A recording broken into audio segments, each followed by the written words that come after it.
सो matric category जो है IB test 5 to 15 जो है उसको हम कंटिन्यू कर रहे हैं आज। अब इसमें क्या है, बैठ जाए। इसमें डिफरेंट टाइप के जो पोर्शंस दिए हुए हैं इंग्लिश के अंदर, ठीक है बेटा। और इंग्लिश में 40% मार्क्स जो हैं वो इंग्लिश में हैं। मतलब ये हुआ कि अगर आपकी इंग्लिश सही है तो आप टेस्ट को इजीली पास कर सकते हैं। अब इसका जो फर्स्ट पोर्शन है वो रीडिंग कॉम्प्रीहेंशन के ऊपर बहस करता है। अब बेटा रीडिंग कॉम्प्रीहेंशन का मतलब ये समझें आप कि वो टेस्ट जो है वो आपको ये चेक कर रहा है आपके अंदर कि रीडिंग करने की और समझने की आपके अंदर अंडरस्टैंडिंग जो है वो है या नहीं है। कॉम्प्रीहेंशन का मतलब होता है अंडरस्टैंडिंग, रीडिंग का मतलब है पढ़कर समझने की एबिलिटी आपके अंदर है या नहीं है।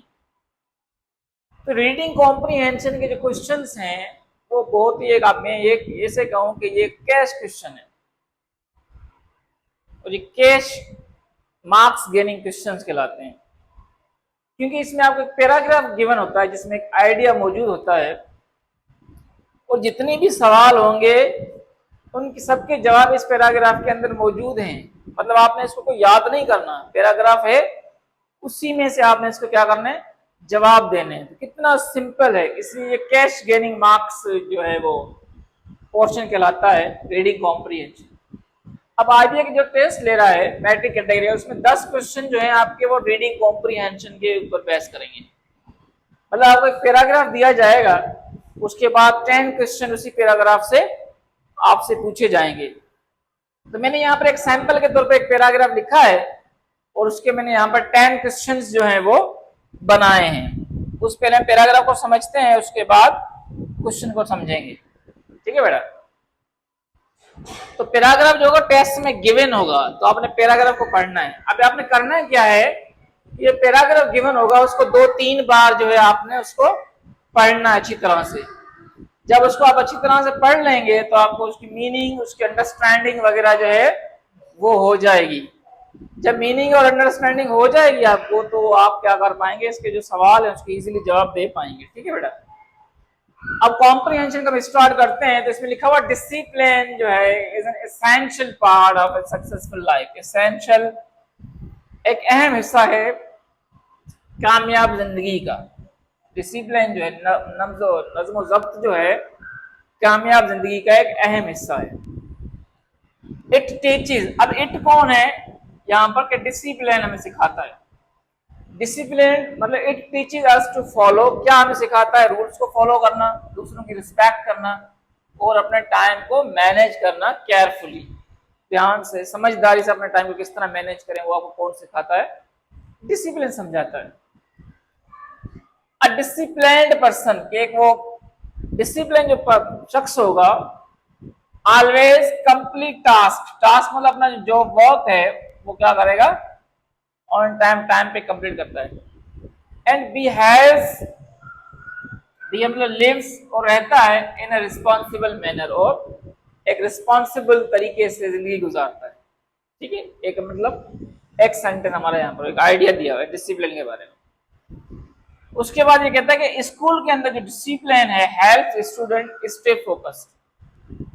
डिसिप्लिन हेल्प करता है स्टूडेंट की वो फोकस रहते हैं स्टडीज के अंदर अपनी, और ऑर्डर को मेंटेन करता है क्लासरूम के अंदर। मतलब डिसिप्लिन होगा क्लासरूम के अंदर तो क्लासरूम जो है ऑर्डर में रहती है, मेंटेन रहती है। विदाउट डिसिप्लिन, डिसिप्लिन के बगैर जो है progress in any field becomes difficult.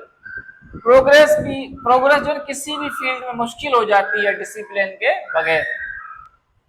अब जो ग्रेट पर्सनालिटीज हैं जैसे कायदे आजम है और अल्लामा इकबाल है, उन्होंने एम्फेसाइज किया है, मतलब जोर दिया है, स्ट्रेस किया है, जोर दिया है किस बात का कि वैल्यू ऑफ डिसिप्लिन, डिसिप्लिन की कदर की जो है उस पर जोर दिया है, फोकस किया है। इसमें नेशन बिल्डिंग की कौम का जो बनना है वो डिसिप्लिन में, डिसिप्लिन का होना उसमें बहुत जरूरी है। किसने कहा, अल्लामा इकबाल कायदे आज़म ने। देयरफॉर इसलिए वी मस्ट डेवलप, हमें डेवलप करना चाहिए अपनी जिंदगी के अंदर डिसिप्लिन अवर डेली लाइफ। किस लिए, to achieve our goals and become responsible citizen, ताकि हम जिंदगी में अपने गोल्स जो है मकसद हैं वो हासिल कर सकते हैं गेट हासिल कर सकें एंड बिकम रिस्पॉन्सिबल सिटीजन, और एक ट्रस्टवर्दी, एक ईमानदार या काबिल एहतराम जो है शहरी बन पाए। ठीक है बेटा, अब ये आपकी क्या, ये आपकी अंडरस्टैंडिंग होगी। पैराग्राफ को आपने समझ लिया, पढ़ लिया आपने। अब जब आप पैराग्राफ को समझ लेंगे, पढ़ लेंगे, उसके बाद क्वेश्चंस जो हैं इसी पैराग्राफ से पूछे जाएंगे। तो यहाँ पर 10 क्वेश्चन पूछे जाएंगे, तो हमने सैंपल के तौर पर 10 क्वेश्चन यहाँ पे लिखे हैं। अब फर्स्ट क्वेश्चन ये है, अब एक बात याद रखेंगे, जो पैराग्राफ होगा ना उसमें एक आइडिया होगा। अब इसमें कौन सा आइडिया, डिसिप्लिन का आइडिया है, उसके डिफरेंट एग्जाम्पल दिए हुए। तो आपको जो पैराग्राफ दिया जाएगा वो भी इसी लेवल का होगा, इतना टफ नहीं होगा, क्योंकि मैट्रिक लेवल तक टेस्ट है, उसी में सवाल पूछे जाएंगे। अब देखें, फर्स्ट सवाल पूछा है कि what is the main idea of the paragraph. तो पैराग्राफ का मेन आइडिया क्या है, पैराग्राफ किसके बारे में। आपको एक बुक दी जाएगी जिसके ऊपर ये लिखा होगा। अब आपने यहां पे उस बुक पे टिक नहीं करना, ठीक है, बुक के ऊपर आपने टिक नहीं करना, आपको अलग से OMR शीट दी जाएगी जिसमें 1 2 3 यूं लिखा होगा, और यहाँ पे A, फिर B, फिर C, फिर D, इस तरह इसमें भी A B C D, third में A B C D, इस तरह 100 जो है वो क्वेश्चन आपको अलग से शीट होगी, उसको OMR शीट कहते हैं, जिस पे आपका नाम वगैरह होगा वो दी जाएगी। अब आपने यहाँ पे बुक पर टिक नहीं करना, ठीक है, आपने उस जो आंसर शीट है आपके पास, OMR शीट है ना, उसके ऊपर आपने इसका जो आंसर है करेक्ट करना है। अब देखें, फर्स्ट क्वेश्चन है आपका, तो आपने इस सीरीज में यूं जाना है, फिर देखना है क्वेश्चन नंबर 2 है तो इसका आंसर इसमें लिखना है, थर्ड का इसमें लिखना है, इस तरह 100 जो है वो आपने करना है। तो ये कह रहा है कि मेन आइडिया क्या है इस पैसेज का, ये पैराग्राफ जो दिया हुआ है इसका मेन आइडिया क्या है, मकसद क्या है, इसमें किस चीज की बात हो रही है। तो बिल्कुल आसान सवाल है, क्या इसमें अहमियत बताई जा रही है रिस्पॉन्सिबिलिटी की, या एजुकेशन की बताई जा रही है, या टाइम की बताई जा रही है, या डिसिप्लिन की बताई जा रही है। तो बिल्कुल आसान जवाब है कि ये जो इंपॉर्टेंस किसकी बताई जा रही है, डिसिप्लिन की। अभी देखो आइडिया कैसे पता चलेगा कि कौन सा आइडिया इसमें, आप देखें कौन सा वर्ड बार बार रिपीट हो रहा है, डिसिप्लिन, फिर डिसिप्लिन, फिर डिसिप्लिन, इस तरह बार बार रिपीट हो रहा है, वो उसका मेन आइडिया है। इसलिए आपका जो जवाब है कौन सा सही है, डी है। मैं यहाँ पे टिक कर रहा हूँ, लेकिन आप क्या करेंगे, इसमें आप देख के कौन सा है, इसको कंप्लीटली आप क्या कर देंगे, यूं सर्किल कर देंगे, बॉल पेन के साथ आपने यूं सर्किल कर देना है। ठीक है बेटा, ये कर देना है, सर्किल हो गया आपके पास। उसका दूसरा सवाल जो दिया गया आपको वो है, what does word essential mean in the paragraph. Paragraph के अंदर जो एसेंशियल वर्ड है उसका मतलब क्या है। ये पैराग्राफ दिया, उसमें एसेंशियल का मतलब क्या है, क्या इसका मतलब अच्छा है, या हिस्सा है, या अहम है, या आसान है। तो इसका मतलब क्या है कि ये जो मतलब है इसका कि ये एक अहम हिस्सा है, इंपॉर्टेंट हिस्सा है, तो इसलिए ये भी नहीं है, तो आपका सी सही है। इसलिए क्या करेंगे, आपने सी पे क्लिक करना है, और आपने यहाँ पे क्या करना है, जो आपका OMR शीट होगी उस पर आप सी पे सर्कल करेंगे। इस तरह से आप क्या करेंगे, 100 जो होंगे हमारे पास, जो 100 होंगे MCQs के जो आंसर लिखे होंगे शीट के साथ, वो आपने सर्किल कर देने इसी तरह से। ठीक है बेटा, सो ऑन इस तरह चलते रहेंगे, लेकिन अभी यहाँ पे टिक कर देता हूँ, लेकिन आपने वो वाला पॉइंट जो याद रखना है। थर्ड क्वेश्चन हमारे पास आ रहा है, what does word responsible mean. Responsible का मतलब क्या है। अब देखें, एक्टिव इसका मतलब है, ट्रस्टवर्दी इसका मतलब है, केयरलेस है या हार्ड वर्किंग है। देखो एक्टिव नहीं है, केयरलेस नहीं है, और हार्ड वर्किंग नहीं, क्योंकि रिस्पॉन्सिबल पर्सन है, तो आप कहेंगे काबिल भरोसा शख्स बन जाएंगे। तो इसका मतलब इसका ऑप्शन नंबर क्या है, ट्रस्टवर्दी जो ये सही है, तो आपने ट्रस्टवर्दी पे आपने टिक कर देना। इस तरह वहां पर डिफरेंट होगा, लेकिन मैं आपको एज एग्जाम्पल आपको समझा रहा हूँ। और रिस्पॉन्सिबल का ट्रस्टवर्दी है, एसेंशियल का सिनोनिम इंपॉर्टेंट है। थर्ड वर्ड दिया हुआ है, फोर्थ क्वेश्चन है, the word discipline is use in the paragraph as an. ये डिसिप्लिन वर्ड है जो पैराग्राफ में यूज किया गया है, वो क्या है पार्ट्स ऑफ स्पीच के हवाले से। वर्ब है, एडजेक्टिव है, नाउन है, या एडवर्ब है। अब देखिए ना, डिसिप्लिन जो है वो डिफरेंट तरीके से यूज होता है, लेकिन वो कह रहे हैं पैराग्राफ में, तो पैराग्राफ में यहाँ पर डिसिप्लिन दिया हुआ है। अब जहां जहां पे डिसिप्लिन दिया हुआ है, वो कह रहे हैं कि वो क्या यूज, किस तरह यूज किया हुआ है। तो आप ये समझिए कॉन्टेक्चुअल आपको पार्ट्स ऑफ स्पीच पूछ रहे हैं। तो पैराग्राफ में डिसिप्लिन के बाद इज आ रहा है, मतलब ये जो डिसिप्लिन हमारे पास एक नाउन के तौर पे यूज किया गया है, टू बी वर्ब आ रहा है, तो हमारे पास ये सही है। डिसिप्लिन का मतलब यहाँ पे जो यूज किया गया पैराग्राफ में वैसा नाउन यूज किया गया। ठीक है बेटा, समझ में आ गया। इस तरह दूसरा सवाल पूछा गया है वाइजली, कि वाइजली जो है वो पैराग्राफ के अंदर क्या है, नाउन है, वर्ब है, एडजेक्टिव है या एडवर्ब है। तो ये तो बिल्कुल सिंपल है कि मैनेज वाइजली, जब एल वाई आता है तो मोस्टली वो क्या होते हैं, एडवर्ब होते हैं। तो ये हमारे पास जो है वो एडवर्ब है। एल वाई वाले जो वर्ड होते हैं वो मोस्टली क्या होते हैं, एडवर्ब होते हैं।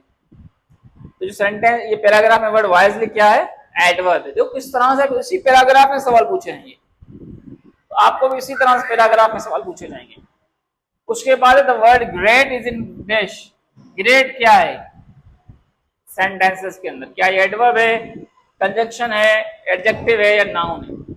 अब आप देखें ग्रेट, ये हमारे पास ग्रेट है और ग्रेट के बाद क्या वर्ड आ रहा है, पर्सनालिटीज। अब ये पर्सनालिटी जो है वो नाउन है। अब जो नाउन से पहले वर्ड आएगा, नाउन से जो पहले आएगा वो क्या होगा, वो एडजेक्टिव होगा। तो इसका मतलब ये हुआ कि हमारे पास जो ग्रेट है वो क्या है, एडजेक्टिव है। इस तरह आपने इसको पार्ट्स ऑफ स्पीच को फाइंड आउट करना है। ग्रेट के बाद नाउन आ रहा है, नाउन से पहले जो भी आएगा वो एडजेक्टिव होगा। 7 क्वेश्चन पूछा गया है कि according to the paragraph, paragraph के मुताबिक what helps student stay focus, कौन सी चीज स्टूडेंट की हेल्प करती है कि वो फोकस रहें।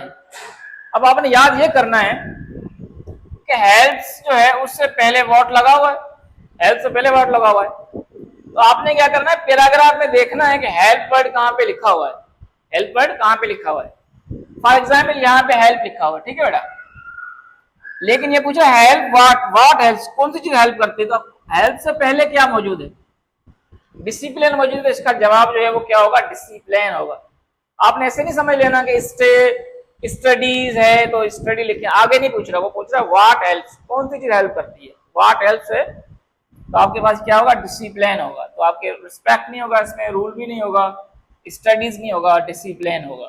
ठीक है बेटा। अच्छा, डिसिप्लिन का स्पेलिंग भी आपने याद रखना, ये करेक्ट स्पेलिंग में भी ये वर्ड आ सकता है। ठीक है, डिसिप्लिन जो है इंपॉर्टेंट वर्ड है। नेक्स्ट लेक्चर में कुछ वर्ड लिखेंगे जो इंपॉर्टेंट है स्पेलिंग के लिहाज से, उसको भी देखेंगे। उसके बाद what discipline teaches us, discipline में क्या सिखाता है। टीचेस देखें यहाँ पर है, टीचेस, ठीक है, क्या सिखाता है हमें, रूल फॉलो करना, रिस्पेक्ट करना और टाइम को वाइजली यूज करना। अब देखते हैं क्या क्या इसमें दिया हुआ है। टाइम वेस्ट करना नहीं सिखाता, use time carefully, disobey other, दूसरों को नहीं मानना, किताबें पढ़ना नहीं। हमें क्या सिखाता है, यूज करना टाइम को केयरफुली, क्योंकि ये वाइजली का सिनोनिम केयरफुली है, तो टू यूज टाइम केयरफुली। तो ये इसका जो करेक्ट जो है वो आंसर है। इस तरह दिया what become difficult without discipline, discipline के बगैर क्या मतलब ये जो है वो डिफिकल्ट हो जाता है। तो बिकम से पहले, डिफिकल्ट से पहले वाला वर्ड आपने फाइंड आउट करना है। अब यहाँ पर डिफिकल्ट है, यहाँ बिकम से, अब बिकम से पहले हमारे पास एनी फील्ड नहीं है, कौन सी चीज है हमारे पास, प्रोग्रेस है। प्रोग्रेस मुश्किल हो जाती है, तो आप ये देखते हैं रीडिंग मुश्किल हो जाती है, नहीं, राइटिंग मुश्किल हो जाती है, नहीं, रिस्पेक्ट नहीं, क्या मुश्किल हो जाती है, प्रोग्रेस, तरक्की जो है मुश्किल हो जाती है किसी भी फील्ड में डिसिप्लिन के बगैर। तो यहाँ पर वर्ड हमारे पास कौन सा आ गया, प्रोग्रेस आ गया। 10th क्वेश्चन पूछा गया है what should we do to become responsible citizen, हमें क्या करना चाहिए रिस्पॉन्सिबल सिटीजन बनने के लिए। ये भी इसमें दिया हुआ है, टू बिकम रिस्पॉन्सिबल सिटीजन। इसके पीछे जाएं, गोल अचीव करने के लिए अच्छा डेली लाइफ में क्या करना चाहिए, डेवलप डिसिप्लिन। लाइफ में डिसिप्लिन को हमने क्या करना चाहिए, डेवलप करना चाहिए, मतलब फॉलो करना चाहिए। तो अभी देखो स्टडी हार्ड नहीं है इसमें जवाब, गेट अप नहीं है, रीड बुक्स भी नहीं है, और फॉलो डिसिप्लिन, डिसिप्लिन को फॉलो कर, मतलब ये स्टडी हार्ड भी करनी चाहिए, टाइम पे भी उठना चाहिए, ये डिसिप्लिन के हिस्से हैं। लेकिन इस पैराग्राफ में क्या गिवन है वो आपने देखना है। जो पैराग्राफ में जो आंसर होगा आपने वही आंसर लिखना है। पैराग्राफ में ऑलरेडी वो गिवन होगा कि इसका आंसर ये है। तो आप देखेंगे किस तरह से जो है ये क्वेश्चन जो है आप इसको सॉल्व करेंगे। तो सबसे जो पहला क्वेश्चन होगा आपकी बुक के अंदर वो होगा रीडिंग कॉम्प्रिहेंशन, और रीडिंग कॉम्प्रिहेंशन के 10 सवाल होंगे इस तरह से। और ये जो है मैंने आपको पहले कहा कि ये मार्क्स जो है वो कैश हैं, क्योंकि इसके जवाब जो है ये पैराग्राफ के अंदर ही मौजूद है, आपको याद तो करने नहीं है। पैराग्राफ को समझना है, उसके जवाब आपने लिखने हैं। तो एक सैंपल के तौर पे मैंने आपको ये पैराग्राफ दिखाया यहाँ पर, इसकी किस तरह आपने क्वेश्चन जो ये हल करने, इस तरह से आपने हल करने। और रही वो डिफिकल्टी लेवल की बात, इसी टाइप का मॉडर्न यू कैन से कि मॉडरेट होगा, ये इतना मुश्किल नहीं होगा पैराग्राफ, क्योंकि मैट्रिक लेवल तक पैराग्राफ आएगा। ठीक है बेटा, तो आपने इस तरह से इसको डील करना है। मैं आपको डिफरेंट टाइप के पैराग्राफ 2 3 4 5 करवाऊंगा ताकि आपकी एक प्रैक्टिस हो जाए आपकी। उसके बाद आपको ये OMR शीट याद रखनी है कि 2 कर रहे हैं 2 के ऊपर लगाना है, थर्ड क्वेश्चन कर रहे हैं थर्ड के ऊपर लगाना है। ऐसे नहीं है कि आप यहाँ 1 पे कर रहे हैं इधर इस तरफ चले जाए सीधा, ऐसे नहीं करना। आपने देखना है कि सीरीज किस तरफ जा रही है, उस पर जाना है। मोस्टली क्वेश्चन जो होते बच्चों इस तरह गलत हो जाते हैं। यहाँ पे देखें कौन सा सवाल है, 2 बार देखें, यहाँ पे कौन सा, वहां पर कौन सा, यहाँ पर कौन सा, वहां पर, उसके फिर करें। आपके जवाब गलत सही हो, लेकिन आपकी सीरीज नंबर गलत हो जाएगा, फिर भी आपके सारे गलत हो गए, इसका कोई मतलब नहीं होगा। ठीक है बेटा, तो ये 10 क्वेश्चन आएंगे आपके रीडिंग कॉम्प्रीहेंशन के। और रीडिंग कॉम्प्रीहेंशन का सवाल आपसे क्यों पूछा जाता है, इसलिए पूछा जाता है कि आपको कोई पैराग्राफ रीड करके उसकी अंडरस्टैंडिंग भी है या नहीं, ऐसे ही बस कुछ समझ में नहीं आता तो आप बस टेस्ट देने आए, ऐसे नहीं है। इस तरह रीडिंग कॉम्प्रीहेंशन होंगे, इसी में सवाल होंगे और इसी के जवाब आपको लिखे हुए होंगे, और आपने जो भी जवाब देना है अकॉर्डिंग टू पैराग्राफ देना है। अब आप कहेंगे ये जो मीनिंग वर्ड मीनिंग एसेंशियल है, इसके डिफरेंट दूसरे भी सिनोनिम होते हैं, लेकिन सवाल में पूछा जाता है इन पैराग्राफ, मतलब आपसे सिनोनिम पूछा जा रहा है, कॉन्टेक्सचुअल पूछा जा रहा है। कॉन्टेक्सचुअल सिनोनिम होता है, कॉन्टेक्स्ट के अंदर उसकी मीनिंग क्या है, ऐसे पूछा जाएगा। अलग से वर्ड नहीं दिया जाएगा आपको कि रिस्पेक्ट का सिनोनिम क्या है, ऐसे नहीं पूछा जाएगा। अगर इसका सिनोनिम पूछा जाएगा, एक सेंटेंस दिया जाएगा, उस सेंटेंस के अंदर उसकी मीनिंग क्या है वो पूछा जाएगा। तो रीडिंग कॉम्प्रीहेंशन हो, आपके एंटोनियम हो, सिनोनिम है, जितने भी होंगे वो कॉम्प्रीहेंशन या आपके कॉन्टेक्सचुअल पूछे जाएंगे। सेंटेंस दिए जाएंगे, उसमें पूछा जाएगा कि ये आपका जो सिनोनिम है उस सेंटेंस में मतलब उसका क्या है। वैसे उसके डिफरेंट मतलब है ना एक वर्ड के, सेंटेंस में उसका मतलब क्या, इस तरह पूछा जाएगा, इस तरह ये पैराग्राफ में पूछा जाएगा। ठीक है बेटा, तो फिलहाल आप इसको समझें, यहाँ पे कोई सवाल हो तो आप मुझसे पूछ सकते हैं। ठीक है बेटा, उसके बाद हम नेक्स्ट पैराग्राफ या फिर सिनोनिम एंटोनिम का दूसरा टॉपिक हम स्टार्ट करते हैं। फिलहाल ये समझ लें आप, इस तरह से आएगा। अब मोस्टली बच्चे क्या करते हैं कि इसको आप सवाल समझ लेते हैं, यहां से पढ़ना शुरू कर देते हैं, ये सवाल है इसका जवाब पता नहीं कहाँ है। इससे नहीं है, ये पैराग्राफ गिवन होगा, उसमें एक आइडिया मौजूद होगा, उसमें से आपको जवाब देने हैं। 10 क्वेश्चन इसमें पूछे जाएंगे, मतलब 10 मार्क्स आपके सिर्फ पैराग्राफ में होंगे, और ये कैश मार्क्स हैं, सिर्फ समझना है थोड़ी देर के लिए और आपने इसके मार्क्स लेने। क्या करें, आप 3 बार पैराग्राफ को पढ़ें, उसको समझ लें, उसके बाद आप सवाल और इस सवाल को जो है सॉल्व करें। ठीक है बेटा, कोई सवाल नहीं होगा अभी, देख लें आप कोई सवाल पूछने बाद।